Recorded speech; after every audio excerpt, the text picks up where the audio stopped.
So it's all to play for still. I think so. Do you want to bet against us?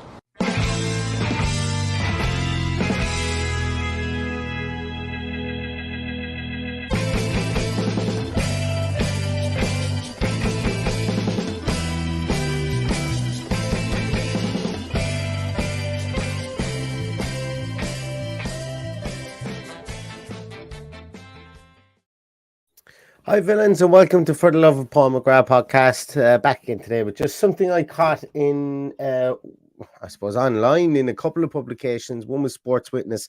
I can't remember the other one. I think it was a Turkish newspaper as well that I seem to just come across, and it was that Aston Villa and Unai Emery in particular is interested in Vedat Muriqi, who is a Kosovan striker. He's currently playing with Mallorca, signed with Mallorca last year on loan and signed with them permanently this year from Lazio.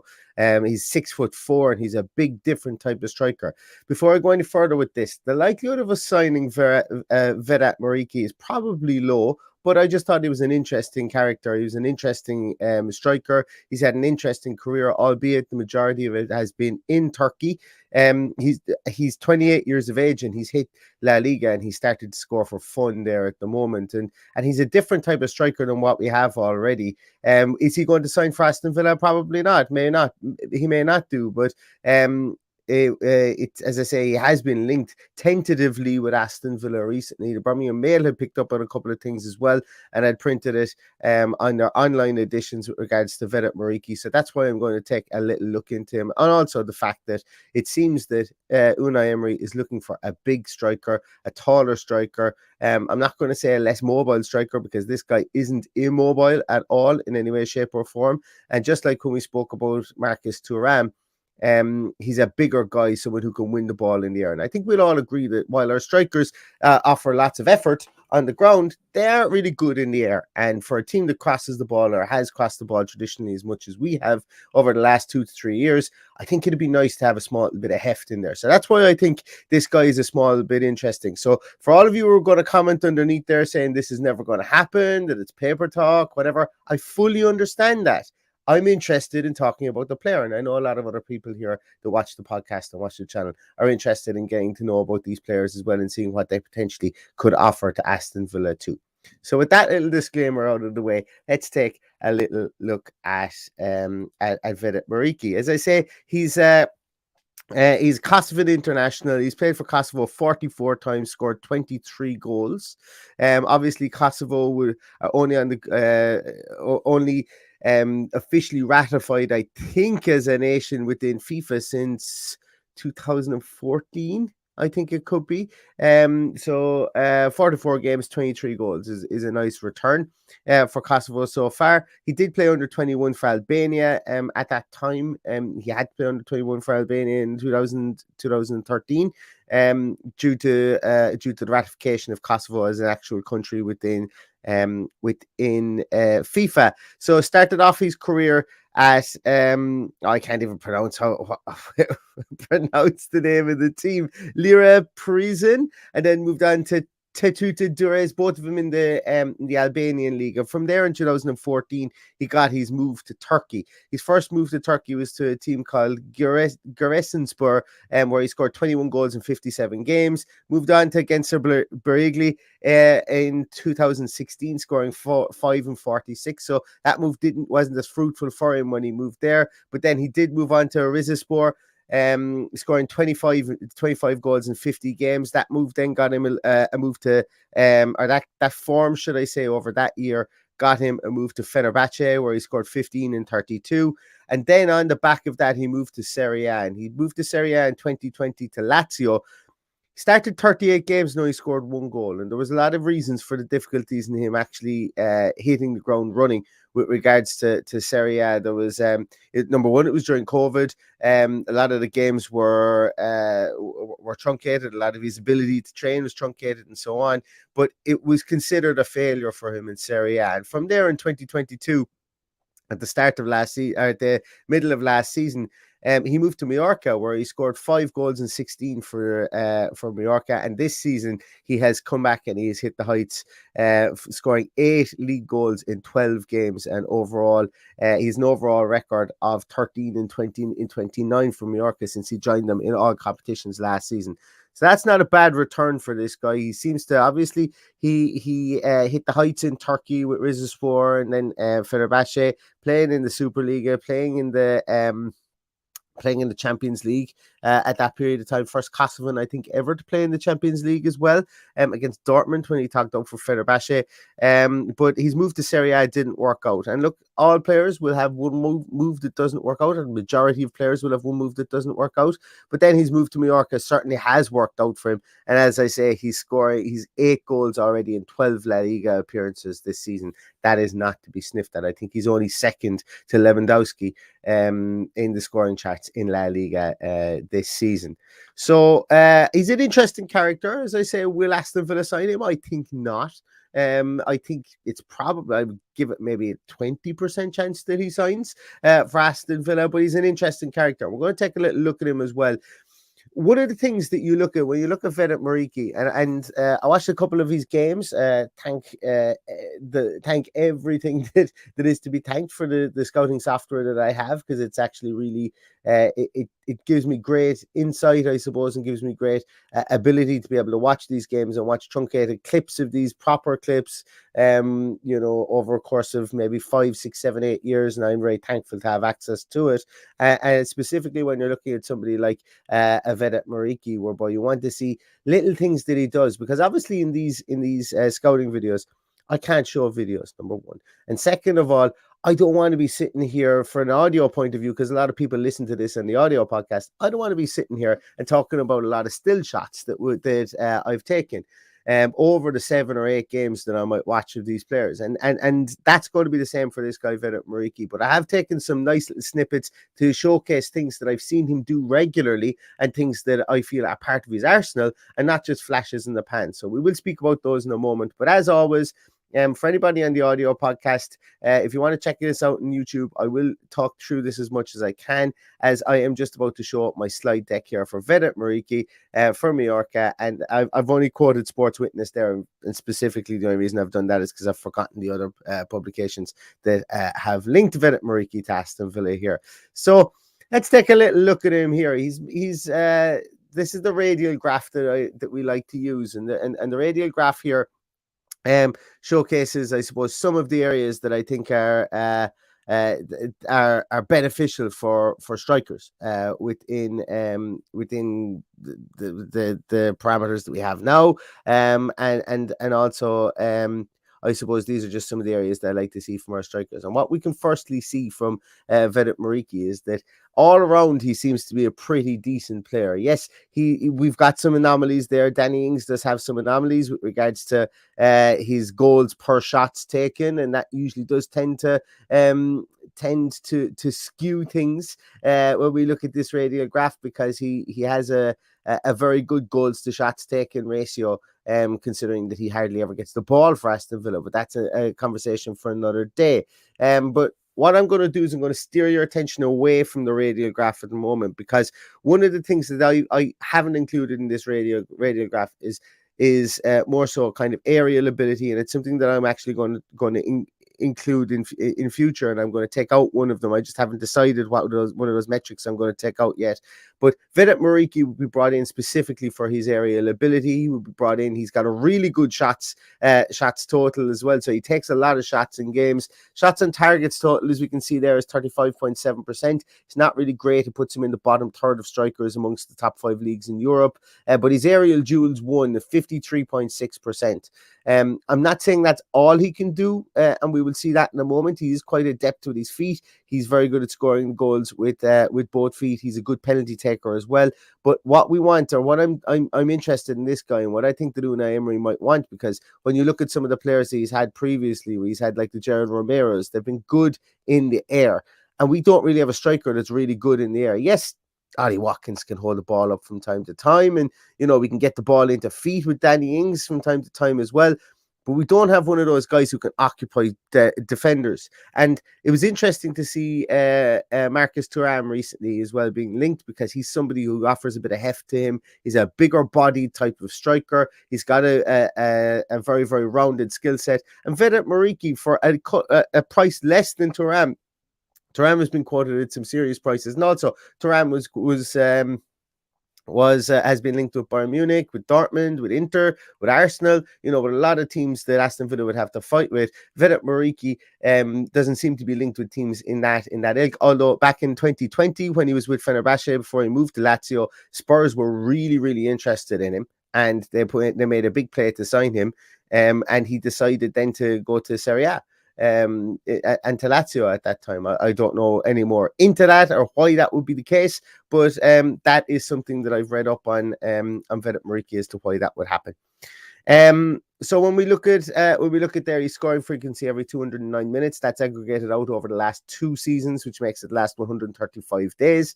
365 days as opposed to 135 days. 365 days. Pass attempts, he's very good at linking the play. He attempts lots of passes, but his pass completion rate is rather low. Even that, bearing that as a striker as well. So look, when you get the ball up to excuse me, when you get the ball up to him, he is going to hold that ball up. He's going to get a lot of touches on the ball. He's going to get a lot of flick-ons for players to run on. He's going to be able to hold it up and play that ball backwards to people. But if you're expecting him to play an awful lot of killer passes, that's not something this guy will do. And I think once you see him play, that's not something you would expect him to do based on his physical and his metabolic and makeup. That when you just take one look at him, the eyeball test, that's not what you would be bringing him in there for. Very rarely gets dispossessed, and I wanted to bring this one up here. So he's in the top 80% for dispossession, so he doesn't get dispossessed that often. And we tend to see that our strikers, either the ball either sticks to them or they don't get it at all. And that puts pressure on our midfield. And we've much maligned our midfield over the last 2 years, or probably even since we've gotten back into the Premier League. The midfield has been much maligned. It's been very passive. We've spoken about it. We've talked about why we can't get a foothold in midfield. And one of the reasons is that, sometimes when you kick the ball off a brick wall up top and the ball just keeps on coming back against you, you're constantly turning backwards and forwards, and you never get an opportunity to settle yourself in midfield, to play the territory game in midfield, to play that zonal kind of game that most midfields will play, whereby players will be able to get set, get into positions.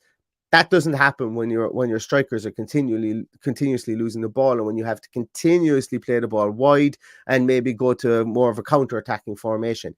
We've all seen that with Aston Villa previously.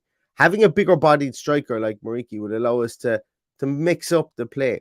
He's not a one-trick pony from that point of view. He's not Ronaldo of the late 90s, early 2000s. He's something he's a functional player who's got decent feet and can hold up the ball and has a decent scoring record over the last 365 days. So he's somebody that I think that would be interesting. I could see why Unai Emery would be looking at it. A different type of player, allowing you to play a different type of way. And if Unai Emery is very serious about playing 2 strikers up top, having strikers that can do different things, to pair strikers together, it's very, very beneficial. It doesn't make us one-dimensional. It doesn't mean that if we just play Muriqi, teams will know we're going to go long. It absolutely wouldn't, because we would have the Ings and the Watkinses beside that can run the channels, that can play balls through the centre, they can get onto balls through the centre, and Muriqi can do that as well. And we're going to take a little look at that in a moment, because if you were to just define him by his height and by what he's been asked to do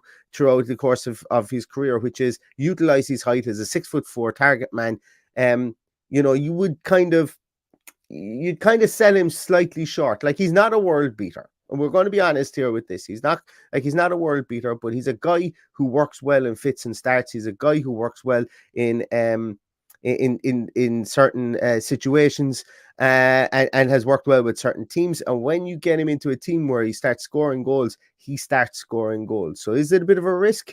I think really, he's had 2 blips in his copybook, as we mentioned previously, one with Lazio and one move that he made within the Turkish league. But most of all, he's had seasons where he's gotten to double figures, and he's become a very, very functional player within a lot of those teams.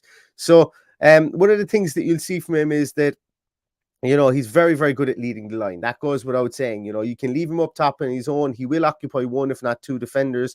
He's not going to get muscled out off the ball in situations. And I think from time to time we see that an awful lot. You know, his movement is very, very important, because what you see with his movement is he's not afraid to turn and run directly, but also you can see by his heat map down below there that he does move laterally. So what he does, and this is another really interesting part as well, because if you guys watch Aston Villa's build-up play from time to time, if the out ball through midfield isn't there, and a lot of times it isn't, from our goalkeeper, to go to centre half, and then the centre half to go to our pivot in midfield, if that isn't there, Emi Martinez will kick the ball diagonally towards the sideline. Now, do we want Vedat Muriqi? Do you want your big guy out there? No. But if your big guy is out there, this guy's going to be able to bring that ball down. He's going to be able to control it, lay it off, or he's going to be able to knock it on to the likes of maybe a Buendia, maybe a Coutinho. When we spoke about Marcus Thuram, when we spoke about him, we mentioned that we want our strikers need to be, when we look at the strikers that we have at the moment, the Danny Ings and the Ollie Watkins, it seems to be a case that they have to make their chances, or they have to be the ones that score the chances for them to affect the game. And what we wanted, and that can be difficult, because that could be another reason as to why the likes of Buendia, why the likes of Coutinho aren't really getting into games and affecting games at all, because Ollie Watkins and Danny Ings are probably doing too much work outside of their functional role of being a striker. Now, if you've got somebody like Muriqi here, by doing that, by being able to come to the sideline or come into the channels to win maybe a crossfield ball, it pulls centre halves out of the defence. Okay, obviously a centre half isn't going to follow him to the sideline. If that centre half doesn't follow him to the sideline, he's got a mismatch with a full back. But what happens here is that we would be thinking that him winning the ball will be a precursor to getting more out of these two players, or more out of our attacking speedier players, the likes of Coutinho, Bailey, Buendia, Jacob Ramsey, because it opens up that space in the middle. If the fullback doesn't track him, a midfielder has to track him. A centre half, like if a centre half leaves, brilliant, that plays right into our hands. But it is unlikely that the centre half will do that. And the fact that this guy isn't just going to be a beanpole a la Libor Kozak, who's just going to stand up there and just basically be there to win the ball when it comes down the middle, that can be beneficial to the team as well. And we will look at this in a moment in some slides that I have. He's very adept at finding space. You know what? For somebody who's 6'4", sometimes he can hide himself. All right, that's going to sound pretty silly. So, and the way that he does that is by dropping off defenders and turning and doing things that they don't expect him to do, which would be diagonal runs across him, or instead of diagonal runs across them instead of running directly at them. You know, you think of big strikers like a Peter Crouch. Actually, this guy is pretty like Peter Crouch from the point of view that Peter Crouch had good feet for a big man. You've often heard that thrown out around about him. This guy is pretty decent feet as well. Yes, his pass completion statistics don't show it there, but this guy is pretty good feet. We're going to actually see something in a moment where he can get swiveled and turned in the box when he wins the ball, like we want all good strikers to do. You know, so he, as I say, I want to stress again, this guy isn't the second coming of Niall Quinn. Okay, he's not the second coming of that big striker that you're going to want, but he's a very functional player. And I can understand, if we were interested in him, I could understand some benefits he would bring to the team. And once again, I would say there's probably about a 20% chance this guy is even on our radar. But he's an interesting person to talk about, because it gives us trends that potentially Aston Villa are looking at. And we've been linked to two strikers so far, and both of them have been big dudes. And I think that's what we're going to look at, somebody with a bit more oomph up there to complement the strikers that we already have.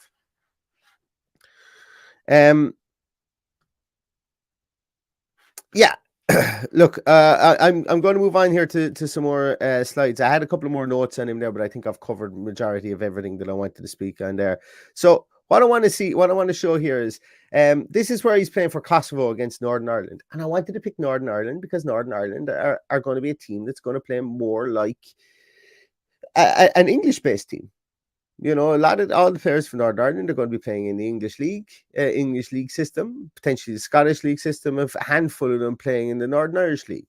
But I wanted to see I wanted to look at at maybe how he reacted to this type of pressure, I suppose, or defensive kind of setup that we would see within the English leagues.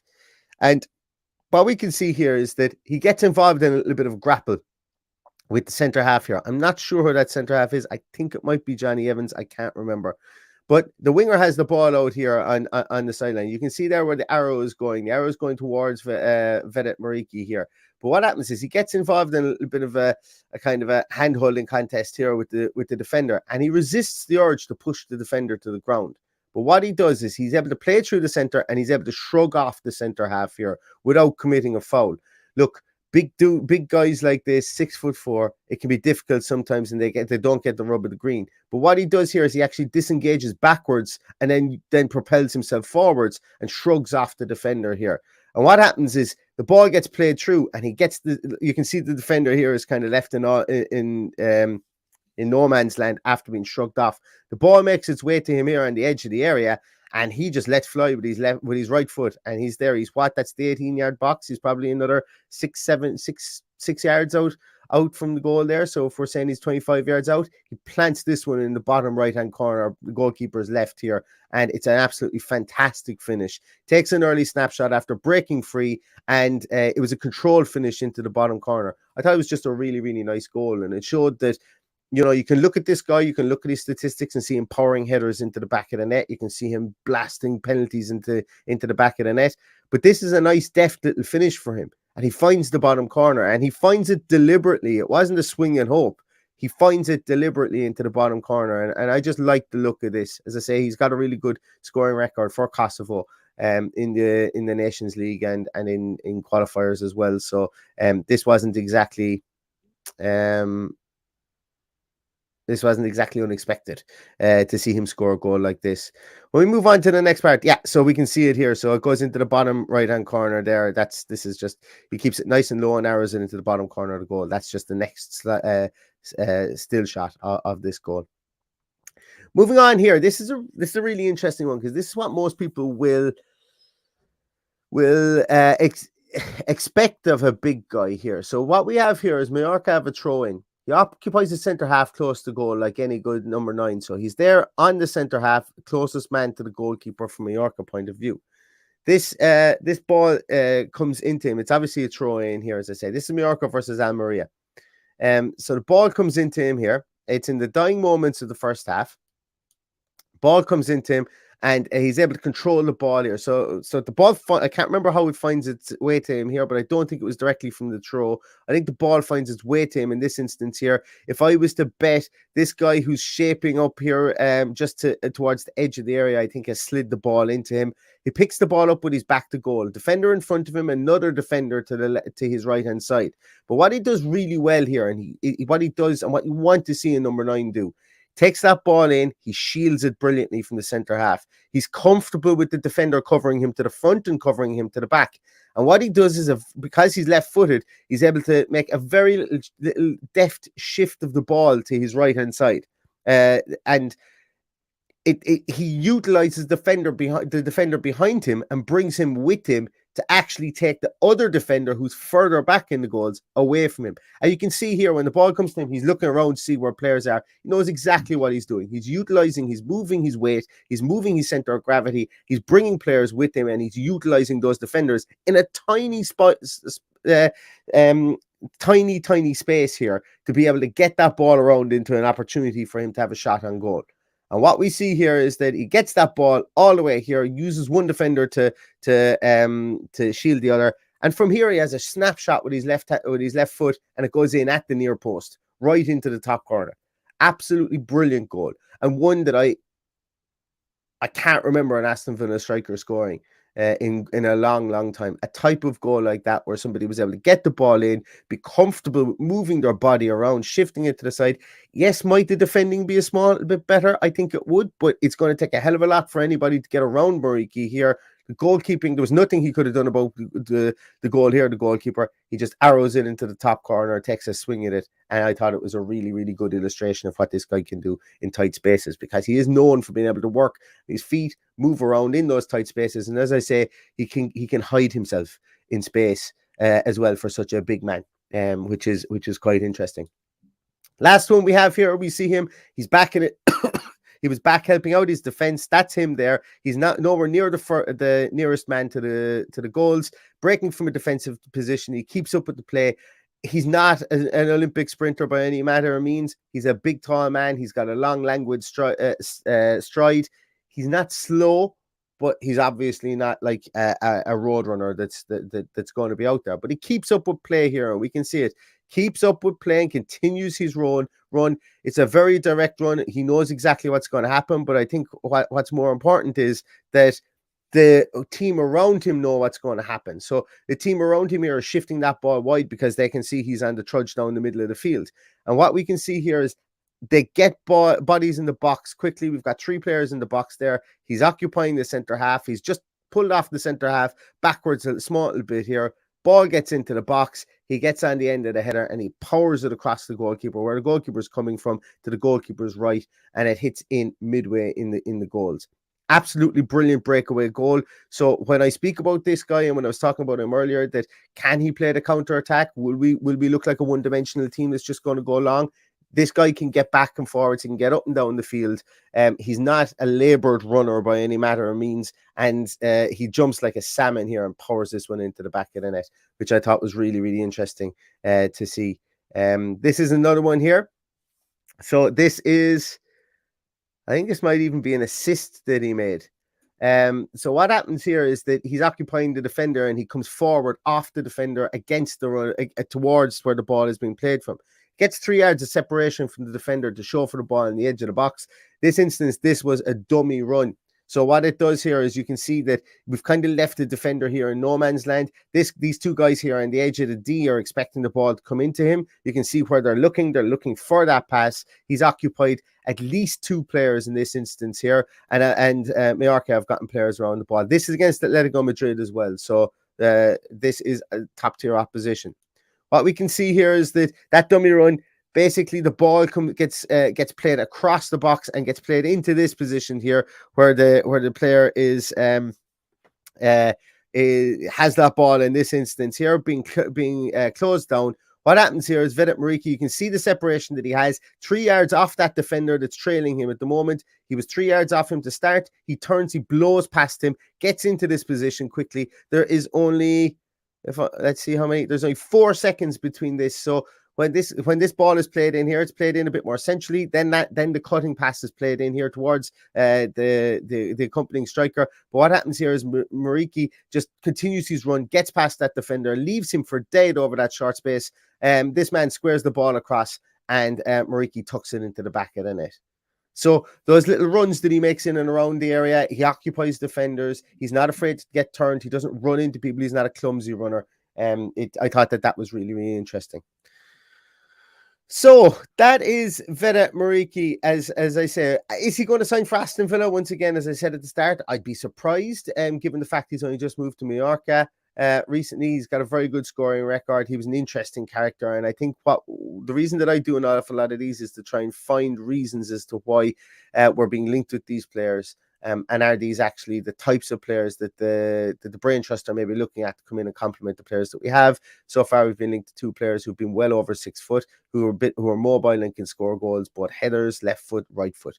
And I think that's really, really interesting. So whether you like it or whether you don't, guys, I'd really appreciate a subscription. I really appreciate a thumbs up on this. We're looking to get to 5,000 subs before the end of the year. It's the 1st of December when this is going out, so we've 30 days to make about 600 subs. That would be absolutely amazing if we could. It's looking unlikely, but you guys can try and help me with that one if you can. It costs you absolutely nothing to subscribe, and I would really appreciate hitting the 5K mark prior to Christmas, if at all possible. If you do like this, as I say, give it a thumbs up, share it with your friends. We will be back with more of these as and when conversations or reporting is happening with regards to people that we're being linked with. I will be back again tomorrow with another one on Mikel Merino. I know we were linked with him previously, central midfielder from Real Sociedad, and I will be back with a podcast on him tomorrow. So thank you so much for all you do in supporting the podcast. I really appreciate it. Stay safe, stay healthy, and all that's left to say is up the Villa.